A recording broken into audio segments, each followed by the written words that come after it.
ನೀವೆಲ್ಲರೂ ಸಮರ್ಪಕವಾಗಿ ನಿಭಾಯಿಸ್ತೀರಾ ಅನ್ನೋ ಒಂದು ಭರವಸೆ ನನಗಿದೆ.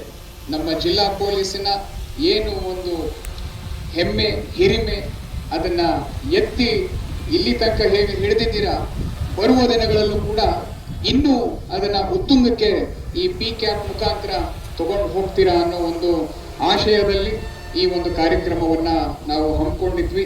ಇದನ್ನು ಪ್ರೇರೇಪಿಸಿದ ನಮ್ಮ DG and IG ಸಾಹೇಬರಾಗಿರ್ಬೋದು, ನಮ್ಮ ಮಾನ್ಯ ಗೃಹ ಮಂತ್ರಿಗಳಾಗಿರ್ಬೋದು, ಹಾಗೂ ಸನ್ಮಾನ್ಯ ಮುಖ್ಯಮಂತ್ರಿಗಳಾಗಿರ್ಬೋದು, ಎಲ್ಲರೂ ಕೂಡ ಅವರ ಆಶಯ ಇದ್ದಿದ್ದು ಒಂದೇ, ನಮ್ಮ ಸಿಬ್ಬಂದಿಯವರು ಬೇರೆ ಯಾವ ರಾಜ್ಯದ ಸಿಬ್ಬಂದಿಗಿಂತನೂ ಕಮ್ಮಿ ಅಲ್ಲ, ಅವರು ಎಲ್ಲರಿಗಿಂತನೂ ಇನ್ನೂ ಉತ್ತಮವಾಗಿ ಕೆಲಸ ಮಾಡ್ತಾರೆ.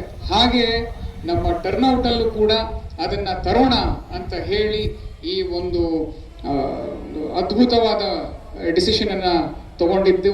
ಇದರಿಂದ ನಮ್ಮ ಎಲ್ಲ ಸಿಬ್ಬಂದಿಯವರು ಅವ್ರಿಗೆ ಆತ್ಮವಿಶ್ವಾಸ ಮತ್ತು ಆತ್ಮಗೌರವ ಎರಡೂ ಕೂಡ ಹೆಚ್ಚಾಗಿದೆ ಅಂತ ಹೇಳಿದ್ರೆ ತಪ್ಪಾಗಲಾರದು.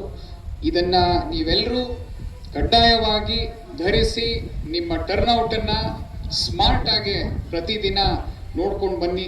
ನೀವು ಪ್ರತಿದಿನ ಮನೆಯಿಂದ ಆಚೆ ಬರಬೇಕಾರೆ ನಿಮ್ಮ ಫ್ಯಾಮಿಲಿಗೆ ನಿಮ್ಮ PCAP ಹಾಕ್ಕೊಂಡು ತೋರಿಸಿ ನಂತರ ಬನ್ನಿ. ಅವರು ಖುಷಿ ಆಗ್ತಾರೆ. ನಮ್ಮ ಮನೆಯವರು ಈ ರೀತಿ PCAP ಧರಿಸಿ ನಮ್ಮ ಸೇವೆ ಸಲ್ಲಿಸೋದಕ್ಕೆ, ಸಮಾಜದ ಸೇವೆ ಮಾಡೋದಕ್ಕೆ ಮುಂದೆ ಹೋಗ್ತಾ ಇದ್ದಾರೆ ಅಂತ ಅವರು ಹೆಮ್ಮೆ ಪಡ್ತಾರೆ. ಈ ಒಂದು ಕಾರ್ಯಕ್ರಮದಲ್ಲಿ ನೀವೆಲ್ಲರೂ ಕೂಡ ತುಂಬ ಅಚ್ಚುಕಟ್ಟಾಗಿ ಇದನ್ನು ನಿರ್ವಹಿಸಿದ್ದೀರ. ಮಾಧ್ಯಮ ಮಿತ್ರರು ಕೂಡ ಇಲ್ಲಿ ಬಂದು ನಮಗೆ ಅಷ್ಟೇ ಒಳ್ಳೆಯ ರೆಸ್ಪಾನ್ಸನ್ನು ಕೊಟ್ಟಿದ್ದಾರೆ. ಅವ್ರಿಗೂ ನಾನು ಹೃತ್ಪೂರ್ವಕವಾಗಿ ಧನ್ಯವಾದಗಳನ್ನು ಹೇಳೋದಕ್ಕೆ ಇಷ್ಟಪಡ್ತೀನಿ. ಅದರ ಜೊತೆಗೆ ಇನ್ನು ಯಾರ್ಯಾರಿಗೆ ಸಿಕ್ಕಿಲ್ಲ ಅವರೆಲ್ಲರೂ ಕೂಡ ದಯವಿಟ್ಟು ಅದನ್ನು ಫಸ್ಟು ನೀವು ನಮ್ಮ ಸ್ಟೋರ್ಸ್ ಮುಖಾಂತರ ಅದನ್ನು ಜಮಾ ಮಾಡ್ಕೊಳ್ಳಿ. ಯಾಕಂದರೆ ನೀವು ಆಚೆ ಎಲ್ಲೇ ಹೋದರೂ ಕೂಡ I want you to wear the PCAP and go. I want you to wear it with pride. I want you to wear it with integrity for every single time.